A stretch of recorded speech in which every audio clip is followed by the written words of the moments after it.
दोस्तों, कनाडा जाने के लिए वीजा चाहिए होता है और वीजा के लिए आईआरसीसी के एम्पेनल्ड फिजिशियन से इमिग्रेशन मेडिकल एग्जामिनेशन करवाना जरूरी होता है।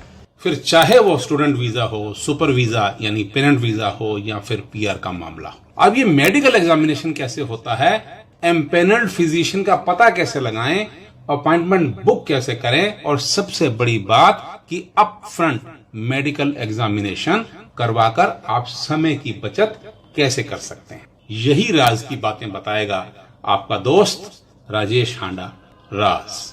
इसके अलावा अपनी इस वीडियो में बड़े ही सरल ढंग से आपको बताने वाला हूं कि अप फ्रंट मेडिकल एग्जामिनेशन क्या होता है, इसमें कौन कौन से टेस्ट होते हैं, कितना खर्चा आता है, समय कितना लगता है, अपने साथ क्या क्या लेकर जाना होता है और टेस्ट के दौरान किन किन बातों का ध्यान रखना होता है।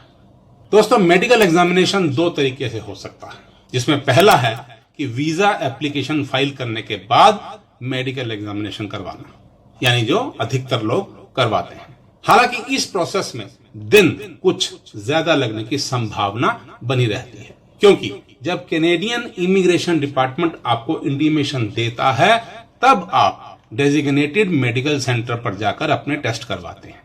दूसरे तरीके में आप समय की बचत कर सकते हैं, यानी वीजा एप्लीकेशन फाइल करने से पहले ही एम्पेनल्ड मेडिकल सेंटर से मेडिकल एग्जामिनेशन करवा सकते हैं और इसे कहते हैं अप फ्रंट मेडिकल एग्जामिनेशन। हालांकि कोरोना के चलते ये सुविधा पिछले कुछ समय से बंद थी, मगर एक अच्छी खबर है कि आईआरसीसी ने इसे फिर से ओपन कर दिया है, शुरू कर दिया है। तो आप इसका फायदा उठाकर अपने समय की बचत कर सकते हैं, यानी अपने वीजा प्रोसेस को थोड़ा सा जल्दी से प्रोसेस में ला सकते हैं। इसके लिए आप कनाडा की वेबसाइट CIC.ca पर जाकर list of approved panel physician type करें और उसके बाद जैसे ही आप अपनी कंट्री को क्लिक करेंगे तो आपके सामने सिटी वाइज मेडिकल सेंटर्स की एक लंबी लिस्ट आ जाएगी।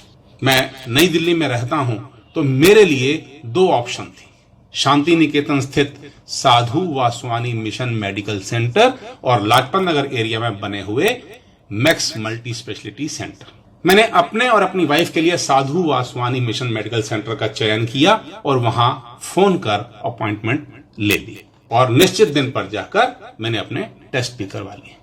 आप भी दिए गए नंबर पर फोन कर सोमवार से शनिवार के बीच अपने लिए डेट और टाइम बुक करवा सकते हैं।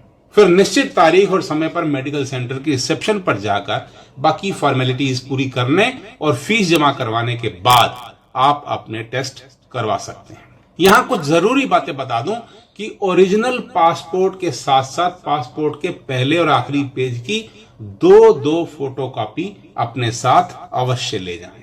रिसेप्शन पर अपना पासपोर्ट दिखाने पर वो आपकी सारी डिटेल्स जैसे कि नाम, date of birth, address, passport number, UMI number, email etcetera अपने कंप्यूटर में फीड करके आपको हेल्थ केस डिटेल्स और इंफॉर्मेशन शीट का प्रिंट दे देते हैं। उसके बाद आपकी फोटो क्लिक कर उसे भी इन दोनों फॉर्म में इम्प्रिंट कर दिया जाता है और आपसे मेडिकल टेस्ट की फीस ले ली जाती है। हर मेडिकल सेंटर की फीस अलग होती है, यानी कहीं कम कहीं ज्यादा। बहरहाल दिल्ली के साधु वासवानी मेडिकल सेंटर में एक व्यक्ति के टेस्ट करवाने का खर्चा आता है 6,000 रुपए। कैश अथवा कार्ड के माध्यम से आप टेस्ट फीस दे सकते हैं। यहां एक महत्वपूर्ण बात बताता चलूं कि मेडिकल टेस्ट के लिए खाली पेट होना कोई जरूरी नहीं है। मेडिकल टेस्ट के लिए खाली पेट रहना या होना कोई जरूरी नहीं है। टेस्ट करवाने में लगभग 2 से ढाई घंटे का समय लग जाता है।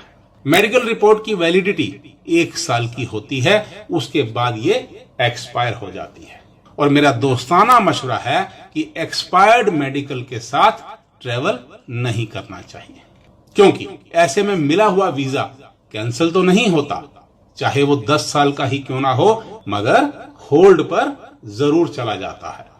दोस्तों, मेडिकल टेस्ट की फीस जमा करवाने के बाद शुरू होता है मेडिकल एग्जामिनेशन का सिलसिला। लेकिन इसमें कोई डरने या घबराने की जरूरत नहीं है, क्योंकि ये नॉर्मल टेस्ट होते हैं, जैसे कि physical test, chest x-ray, blood test और यूरिन टेस्ट। फिजिकल टेस्ट में सबसे पहले आपका वेट, हाइट और ब्लड प्रेशर चेक किया जाता है।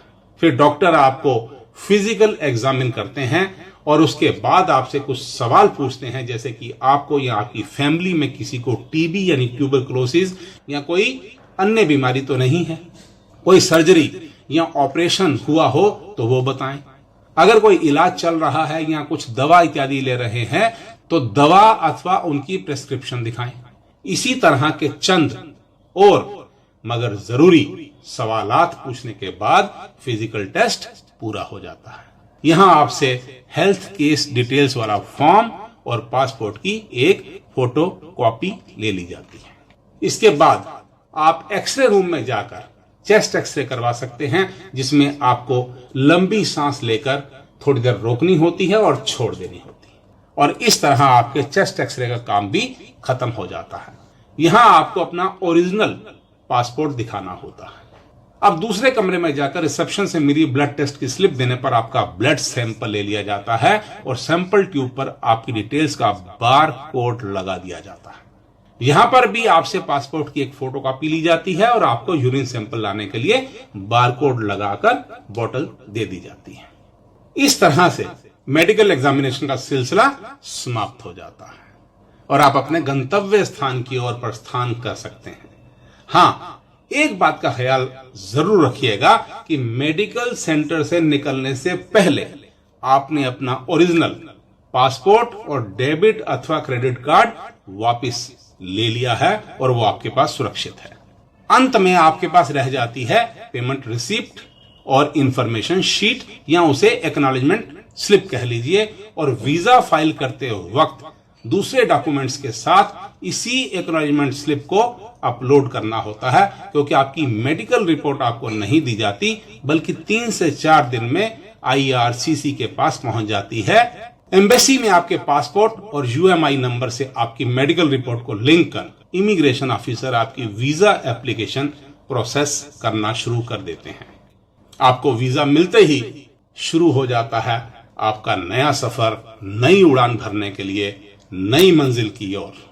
दोस्तों, अगर मेरी वीडियो पसंद आई हो तो उसे अपने दोस्तों रिश्तेदारों में शेयर जरूर कीजिएगा और मेरे YouTube चैनल को सब्सक्राइब भी कर लीजिएगा। मैं अपने शब्दों का सफर यहीं समाप्त करता हूं और आपको मिलता हूं अपनी नई वीडियो के साथ टोरंटो या वैंकूवर में। धन्यवाद। आपका अपना राजेश हांडा, राज।